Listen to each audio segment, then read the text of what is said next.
Alors, le sujet du cœur, c'est le sujet de Anahata Chakra, qui est qui on est avant tout conditionnement, avant toute incarnation. Donc déjà, je veux poser ça là pour qu'on soit clair que ce n'est pas juste une question de « je me connecte à mon cœur ». Parce que déjà, on ne sait pas ce que c'est réellement notre cœur si on n'a pas fait tout le travail de savoir qui on est avant toute incarnation.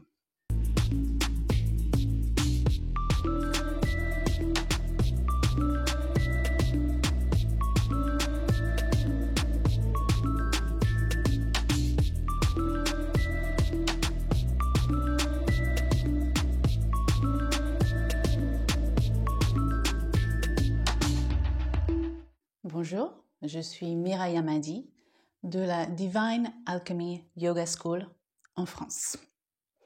Alors aujourd'hui, je vais faire un petit essai, je vais faire des choses un peu différemment.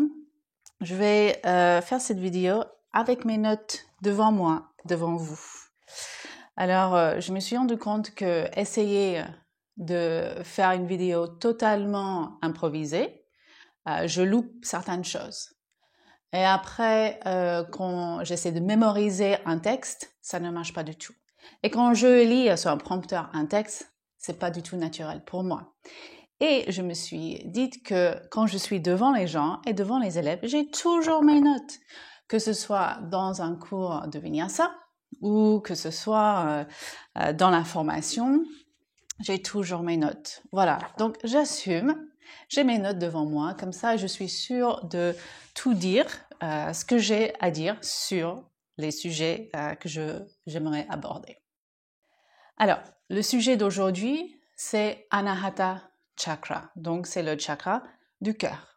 Et je suis sur ce sujet parce que je suis en préparation pour mon module de formation qui arrive mi-juillet, ce module qui s'appelle Air, Éther, Espace. Donc, pourquoi on lit Anahata, le cœur, avec Air, Éther, Espace? C'est parce que l'élément naturel ou l'état de la matière de vent est en lien avec Anahata Chakra. Donc, c'est l'air ou le vent, plutôt, qui est l'élément de Anahata Chakra. Alors, Anahata, qu'est-ce que ça veut dire? Quelle est la traduction réelle? Parce que Anahata ne veut pas dire chakra du cœur. Anahata, le mot Anahata en sanskrit veut dire quelque chose de genre le non frappé. Le non frappé. Alors, qu'est-ce que ça veut dire le non frappé? Alors, je vous laisse quelques instants juste pour vous poser la question à l'intérieur. Qu'est-ce que ça veut dire le non frappé dans le cœur? Ok, on y va. Alors, le non frappé, c'est ce qu'on est, qui on est, avant tout conditionnement. Donc, ça veut dire que c'est un espace en nous, un aspect en nous, notre être, qui n'a pas été touché ou frappé, mais touché par les expériences ou les conditionnements de la vie. C'est ce qu'on est avant tout conditionnement. Alors, quand on parle de ce qu'on est avant tout conditionnement, on parle réellement de ce qu'on est avant toute incarnation. Parce que quand on vit dans les incarnations sur Terre, dans chaque incarnation, on vit des expériences qui nous conditionnent. Donc si vraiment on veut savoir qui on est avant tout conditionnement, la question se pose vraiment, c'est vraiment là où ce qu'on est avant notre première incarnation sur Terre. Et notre première incarnation sur Terre s'est passée il y a très longtemps. Voilà. Alors, j'ai écrit, puisque nous sommes des êtres qui se réincarnent depuis la nuit des temps, nous avons vécu de nombreuses vies sur Terre, ce qui veut dire des milliards d'expériences. Et les expériences, nous avons conditionné. Donc, imaginez, mettez-vous dans cette idée que nous avons vécu, je ne sais pas combien d'incarnations ici sur Terre, et à travers toutes ces incarnations, la quantité d'expériences que nous avons vécues qui nous ont conditionnés. Voilà, ça fait exploser la tête un petit peu. Donc, la question de ce qu'on est avant tout conditionnement est une énorme question. Alors, quand on parle de qui on est avant tout conditionnement, on ne parle pas uniquement du conditionnement dans cette vie et dans cette incarnation, mais de toutes nos incarnations. Se libérer de nos conditionnements de la vie dans laquelle nous sommes actuellement est déjà un défi important. Donc déjà de se libérer là maintenant dans cette incarnation, parfois ça a l'air énorme, vraiment un challenge, comment faire? Et maintenant on rajoute le fait que pour savoir vraiment qui on est avant tout conditionnement, il faut aller avant toute incarnation. Alors, pourquoi doit-on se libérer de tous nos conditionnements, de toutes nos incarnations? Bon, déjà, il n'y a pas de question de droit. Il n'y a pas une obligation de le faire. On peut être intéressé par la question ou pas. Donc, c'est un choix. C'est un choix pour ceux qui sont intéressés par la question de qui ils sont avant tout conditionnement. Voilà, donc c'est vraiment quelqu'un qui a cette envie, ce désir de se connaître plus profondément, beaucoup plus profondément. Alors, le sujet du cœur, c'est le sujet de Anahata Chakra, qui est qui on est avant tout conditionnement, avant toute incarnation. Donc déjà, je veux poser ça là pour qu'on soit clair que ce n'est pas juste une question de « je me connecte à mon cœur ». Parce que déjà, on ne sait pas ce que c'est réellement notre cœur si on n'a pas fait tout le travail de savoir qui on est avant toute incarnation. Alors, on ne peut pas parler du cœur, de l'amour, de suivre le cœur, à moins qu'on a fait ce travail. Parce que pour savoir qui on est, pour connaître l'essence du cœur avant tout conditionnement, il faut pouvoir reconnaître en soi quels aspects de sa personnalité sont les constructions de l'ego, lesquelles sont les croyances dues à nos expériences sur Terre, et quels aspects font partie de notre personnalité d'origine. Ça, c'est vraiment important. Il faut vraiment commencer à faire le tri entre, dans le personnage qu'on est aujourd'hui, quelles parties de nous sont les parties conditionnées et quelles parties de nous sont qui on est d'origine. Donc, nous avons une personnalité d'origine.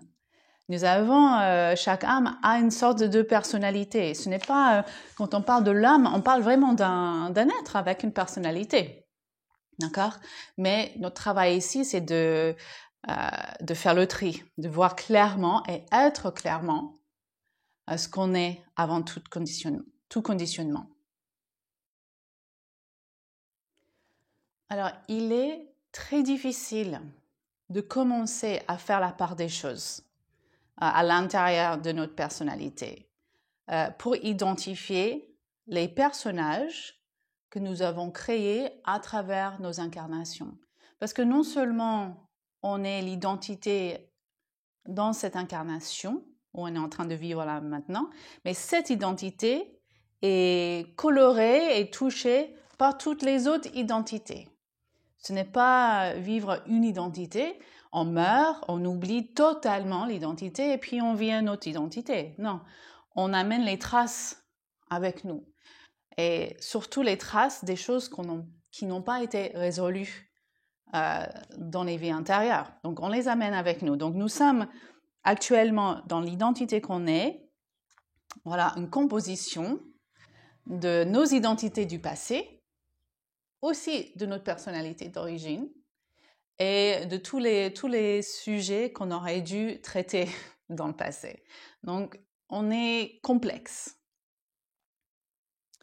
Si on s'identifie aujourd'hui et si on s'identifiait dans nos vies antérieures avec le personnage qu'on s'est créé et tous les personnages dans tout notre passé, il serait vraiment étonnant d'avoir un contact clair et net avec Anahata Chakra aujourd'hui et avec ce qui en est avant tout conditionnement.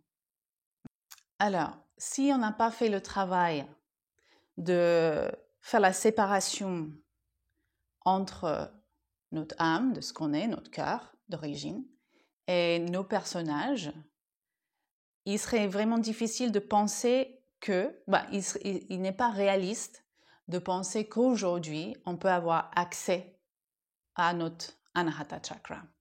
Parce qu'il y a tellement de travail à faire avant de pouvoir faire ça. Ce n'est pas vraiment la voie du Tantra. En Tantra, il y a un accès qui est possible à travers les pratiques où on peut accéder directement au sujet du cœur. Et pour ma part, je suis d'accord, il peut y avoir cet accès, mais maintenir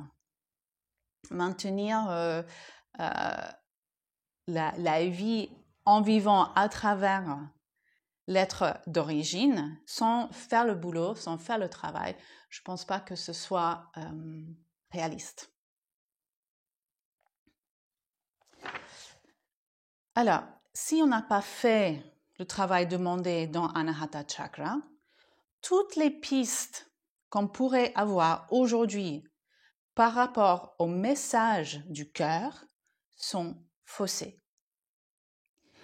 Si, sans avoir fait le travail réel de Anahata, c'est-à-dire de savoir qui on est avant toute incarnation, il ne serait pas possible de pouvoir écouter son cœur, son vrai cœur, de suivre le cœur, car le cœur qu'on pense écouter ou suivre n'est rien d'autre que notre ego. Alors, je vois beaucoup de messages et tendances depuis un certain temps qui disent il faut suivre son cœur. Il faut suivre ses passions, il faut suivre son cœur, il faut écouter le cœur. Mais si on n'a pas fait le travail de savoir qui on est avant toute incarnation, qui on écoute, c'est qui parle. Ce n'est pas le cœur, c'est une partie de notre personnalité. Peut-être qu'il y a du cœur dedans, peut-être qu'il y a un peu de personnalité d'origine dedans, peut-être.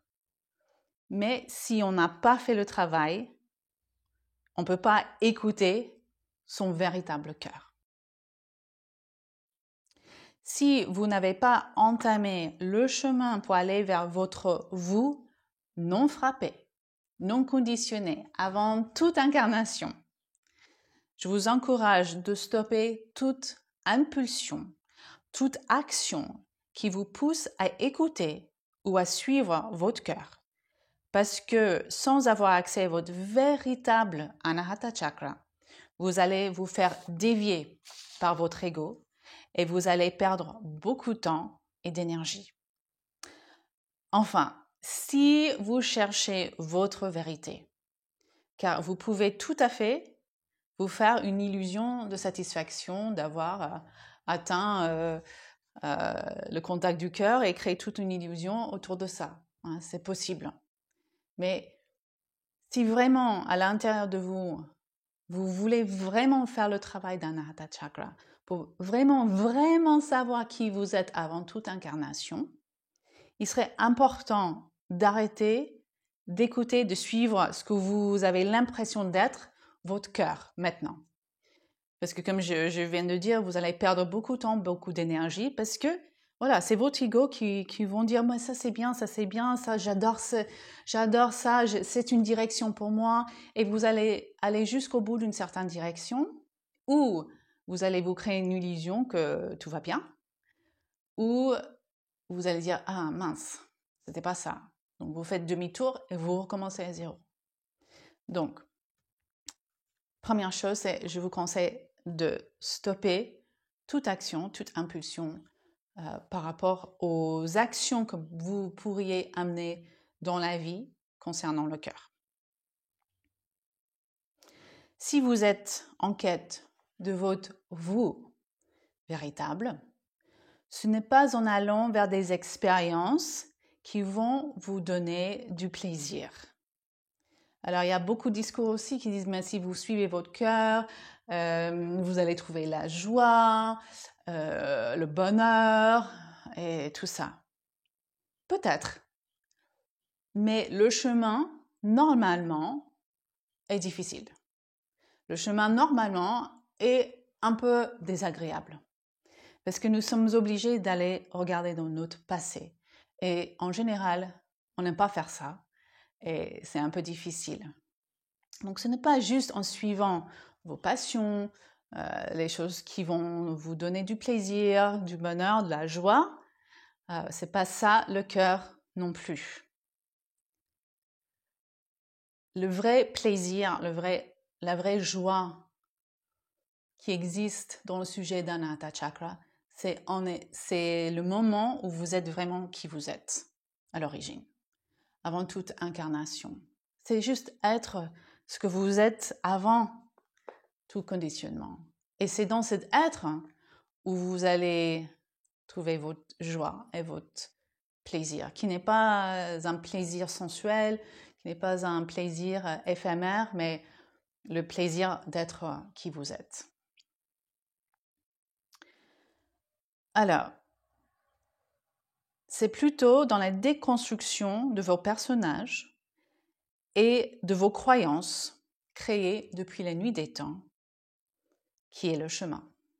Okay? Donc, déconstruction de vos personnages et de vos croyances que vous avez créées depuis la nuit des temps. Alors, je vous entends déjà dire, mais comment? Mais c'est énorme. Et je ne saurais même pas par où commencer. Alors, ma réponse à ces idées, à ces questions ou ces exclamations est oui, c'est énorme et c'est difficile. Et la première étape serait d'arrêter de vous créer des illusions. Arrêtez de créer votre personnage, de renforcer le personnage, votre identité dans cette vie. Votre désir de vous connecter à votre cœur est un travail intérieur qui ne demande pas de changer votre job, vos relations, de déménager, de trouver un hobby intéressant, etc. Aucune action extérieure. Ce genre de changement, les changements extérieurs, vous créent des illusions de changement. Donc ça vous donne l'impression que vous êtes en train de changer quelque chose. C'est comme juste changer le décor dans votre maison. Peut-être dans votre maison, il y a plein de fissures, peut-être qu'il y a des fuites d'eau, etc. Et vous changez le papier peint et vous dites, bon, ben, j'ai changé quelque chose. C'est pas ça. C'est aller réparer profondément les sujets du passé. Les changements extérieurs, en général, vous font perdre du temps et de l'énergie. Alors, concrètement, les premières étapes pour aller vers Anahata Chakra, voilà, parce que nous voulons des étapes concrètes. Alors, comment on peut commencer ce travail? Alors, 1. S'engager à être vraiment honnête avec soi-même. Alors, l'honnêteté est, je pense, la chose la plus importante dans tout développement spirituel. C'est être honnête avec soi-même, être honnête avec qui on est, quelles sont nos actions, quel est notre passé, et sans avoir de préférence, c'est-à-dire sans vouloir être quelqu'un de spécifique, sans vouloir avoir une idée de ce qu'on pourrait être, de vraiment accepter ce qu'on est et accepter ce qu'on a fait dans le passé. Voilà. Et être vraiment honnête avec soi-même, même si ça fait mal à l'ego. Alors, numéro 2, c'est être vigilant pour ne pas se créer des illusions et ne pas renforcer le personnage. Voilà. Donc, être vraiment vigilant dans sa tête est clair. Quand on commence à à créer des idées, créer des illusions par rapport à sa vie, par rapport à qui on est. Et ça peut être des illusions qui ont l'air, on peut dire, agréables ou désagréables. On peut vraiment gonfler son image de soi, on peut rabaisser aussi son image de soi. Mais toute création autour de ce qu'on est par le mental et par les désirs de ce qu'on aimerait être, là, il faut être vraiment vigilant d'arrêter ça. Numéro 3.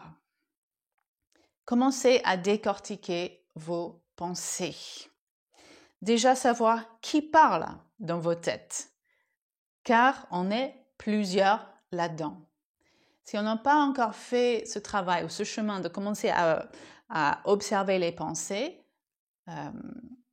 on s'identifie avec nos pensées. On pense que toute pensée qui passe à travers nous, c'est nous. Voilà, nous pensons ça, nous sommes ça, et c'est notre identité. Mais nous sommes plusieurs là-dedans.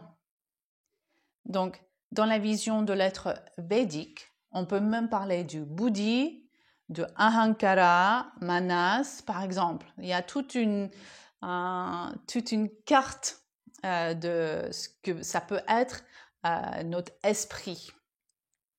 Et on a besoin de savoir quelle partie de notre esprit nous envoie quel message. Le cœur va nous envoyer certains messages, l'ego va nous envoyer certains messages, etc. On a besoin de savoir qui envoie quel message.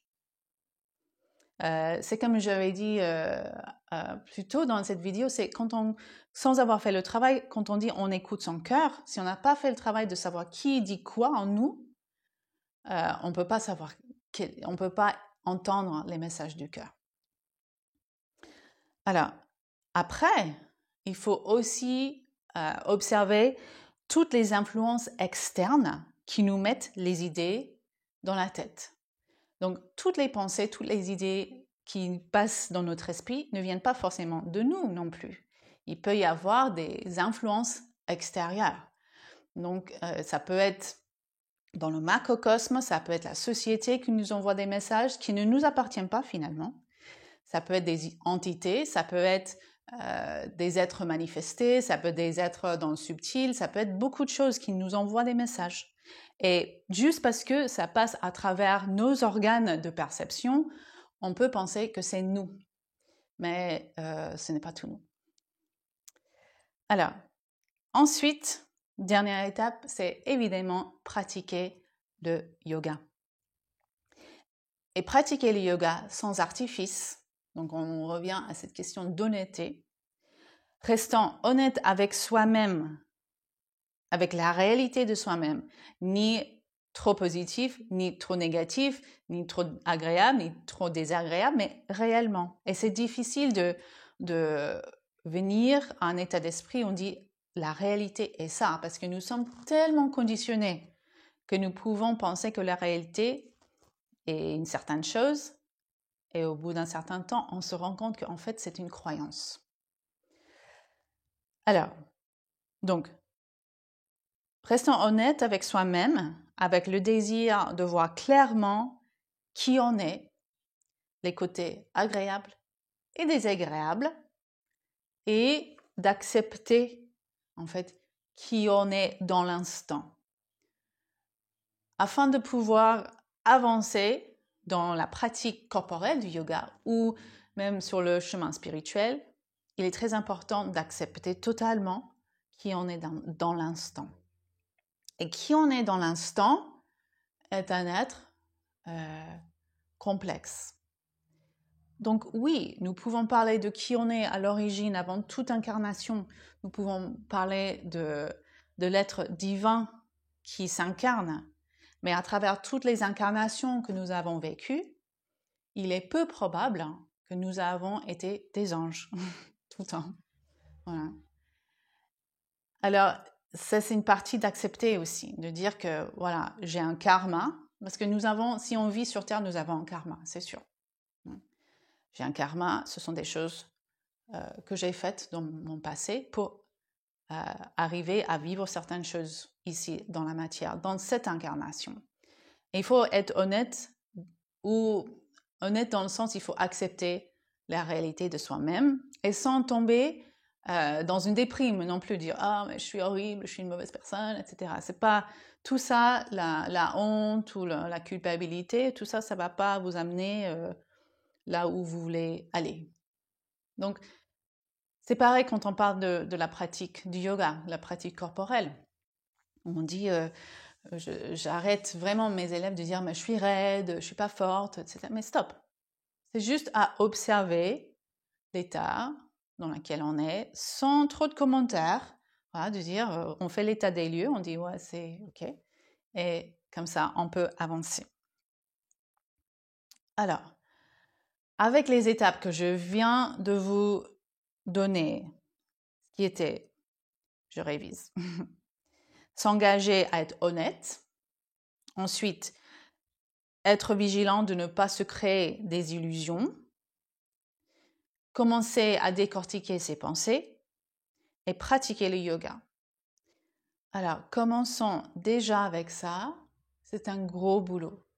Mais c'est vraiment là où vous pouvez commencer à aller vers Anahata. Ça fait partie du travail de Anahata Chakra.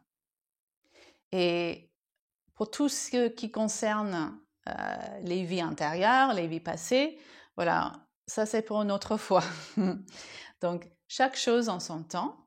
Commencez déjà avec ces étapes que je vous ai données et vous serez sur la voie d'aller vers qui vous êtes avant tout conditionnement. Si le travail de Anahata Chakra vous intéresse, nous avons le module Air, Éther, Espace, qui est un module dans ma formation 340 heures. Mais vous êtes les bienvenus de suivre un module à la carte. On n'est pas obligé d'être inscrite dans la totalité de la formation pour pouvoir faire l'expérience de nos modules. Et cette année, en 2022, ce module Air, Éther, Espace aura lieu à Pépin, entre Marseille et Aix-en-Provence, le mois prochain, au mois de juillet. Je mettrai les détails dans la description. Et les sujets, donc air, éther, espace, quels sont les chakras qui sont en lien avec ces éléments? Donc air, c'est, comme je dis, Anahata Chakra. Éther, Vishuddha Chakra, qui est la gorge, qui est l'expression. Et ça va demander encore une vidéo sur ce chakra et l'expression, parce que, comme on a vu avec écouter son cœur, qui on écoute. Donc, si on ne sait pas qui on écoute, qui on est avant toute incarnation, comment est-ce qu'on peut exprimer son soi non frappé? Sinon, c'est une expression de l'ego, évidemment. Voilà, on va parler de ça dans une autre vidéo. Donc, dans ce module, Anahata Chakra, Vishuddha Chakra, Agya Chakra, Sahasrara Chakra, voilà, en Vinyasa. Et c'est 4 jours de formation. Voilà. Et vous êtes les bienvenus de venir pratiquer avec nous. À très bientôt. Namasté.